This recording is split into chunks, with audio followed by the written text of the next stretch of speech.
ମୁଁ ସୁଜିତ ମୁଁ ସମସ୍ତଙ୍କୁ ସ୍ୱାଗତ କରୁଛି ଆଉ ଏକ ନୂତନ ଭିଡ଼ିଓ ସହ, ଯାହାକି ତୁମମାନଙ୍କର +2 ସେକେଣ୍ଡ ଇୟର୍ର ଯେଉଁ ରହିଛି MIL ଓଡ଼ିଆର ଗ୍ରାମାର ସେକ୍ସନ୍ ସାହିତ୍ୟ ଜ୍ୟୋତି ବହିର ଯେଉଁ ରହିଛି ବିପରୀତ ଶବ୍ଦ ଗତ 7 ବର୍ଷରେ ଆସିଥିବା ପ୍ରଶ୍ନ ଗୁଡ଼ିକ ଆମେ ଦେଖିବା। ତ ନିଶ୍ଚିତ ଭାବରେ ବିପରୀତ ହେଲା, ସମଚାରିତ ହେଲା, କି ରୂଢ଼ି ହେଲା, କି ଏକପଦୀକରଣ ହେଲା, ତ ସେଥିରୁ ତୁମମାନଙ୍କର ଗୋଟେ ଗୋଟେ ପ୍ରଶ୍ନ ଆସୁଛି। ତୁମ ସିଲାବସ୍ ଅନୁସାରେ 4 ପ୍ରଶ୍ନ ଆସିବାର ରହିଛି। ତ 2025ରେ ଆସିଥିବା ପ୍ରଶ୍ନ ଗୁଡ଼ିକ ହେଲା, ଅଭ୍ୟସ୍ତର ବିପରୀତ କ'ଣ? ଅଭ୍ୟସ୍ତର ବିପରୀତ ହେଲା ଅନଭ୍ୟସ୍ତ। ଅଭ୍ୟସ୍ତ ଅନଭ୍ୟସ୍ତ। ତାପରେ ହେଲା ଉନ୍ନତ। ଉନ୍ନତର ବିପରୀତ ହେଲା ଅନୁନ୍ନତ। ଅନୁନ୍ନତ। ସାମ୍ୟର ବିପରୀତ ବୈଷମ୍ୟ। ତା ପରବର୍ତ୍ତୀ 2024ରେ ଆସିଥିବା ପ୍ରଶ୍ନ ଗୁଡ଼ିକ ହେଲା ଯେ ଅସୀମର ବିପରୀତ କ'ଣ? ନା ସସୀମ। ପୁରସ୍କାର ତିରସ୍କାର।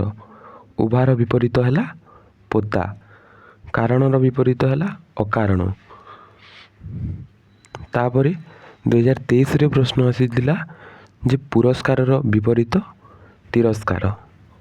ଅନଶନର ବିପରୀତ ଅସନ। ମସୃଣର ବିପରୀତ ବନ୍ଧୁର। ତାପରେ ଜୁଆରର ବିପରୀତ ଭଟ୍ଟା। ତାପରେ ତୁମମାନଙ୍କର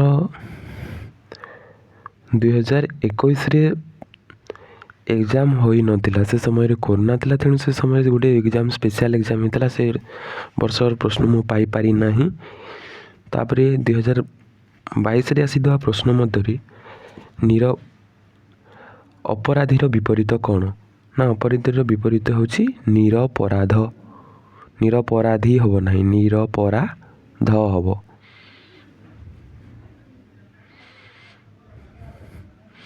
ତାପରେ ଅସଲିର ବିପରୀତ ହେଲା ନକଲି। ଅସଲର ହେଲା ନକଲ।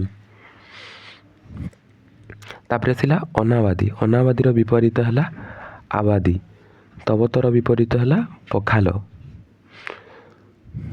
2021ରେ ତୁମମାନଙ୍କର ପ୍ରଶ୍ନ ହୋଇନଥିଲା, କାହିଁକି ନା କରୋନା ସେ ସମୟରେ ଚାଲିଥିଲା। ତାପରେ 2020ରେ ଆସିଥିବା ପ୍ରଶ୍ନ ଗୁଡ଼ିକ ହେଲା ଆର୍ଟ୍ସ ଷ୍ଟ୍ରିମ୍ର ବିପରୀତ ପ୍ରଶ୍ନ। ଫକୀରର ବିପରୀତ ହେଲା ଅମୀର। ଅପରାଧୀର ବିପରୀତ ନିରପରାଧ। ଅନୁଲୋମର ବିପରୀତ ବିଲୋମ। ଆବାହନର ବିପରୀତ ବିସର୍ଜନ। ତାପରେ 2019ରେ ଆସିଥିବା ପ୍ରଶ୍ନ ମଧ୍ୟରେ ରହିଛି ଯେ ଜୁଆରର ବିପରୀତ କ'ଣ? ନା ଜୁଆରର ବିପରୀତ ହେଉଛି ଭଟ୍ଟା। ପୁରସ୍କାର ବିପରୀତ ହେଲା ତିରସ୍କାର। ସ୍ୱକୀୟାର ବିପରୀତ ହେଲା ପରକୀୟା। ଉଦାରର ବିପରୀତ ହେଲା ଅନୁଦାର।